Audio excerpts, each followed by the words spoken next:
Hi అండి. ఇవాళ నేను ఎగ్ నూడిల్స్ చేయబోతున్నాను. ముందుగా వాటర్లో సాల్ట్ వేసుకోవాలి.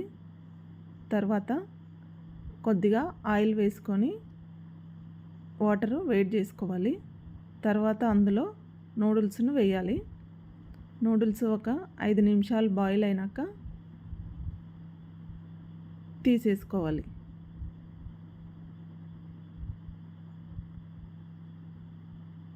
మెత్తగా ఉడకనీయకుండా 5 నిమిషాలు ఉడకబెట్టి తీయాలి. తర్వాత బాండి పెట్టుకొని అందులో 2 గుడ్లు వేసుకొని బాగా కలుపుకోవాలి.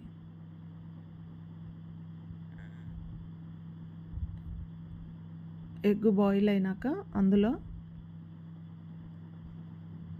కట్ చేసి పెట్టుకున్న క్యాబేజీ,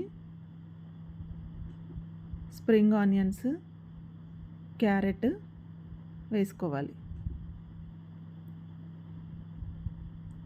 తర్వాత కొద్దిగా కారము, ఉప్పు వేసుకొని కలుపుకోవాలి. వెజిటబుల్స్ అన్నీ ఉడికిన తర్వాత అందులో నూడిల్స్ను వేసుకోవాలి.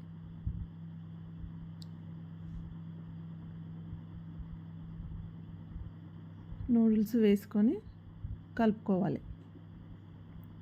తర్వాత అందులో vinegar, soya sauce, chilli sauce వేసుకోవాలి. ఆ తర్వాత నూడిల్స్ మసాలా వేసుకోవాలి. చివరగా కొత్తిమీరను వేసుకోవాలి. అంతేనండి. ఎంతో టేస్టీగా ఉండే egg noodles ready. Thank you.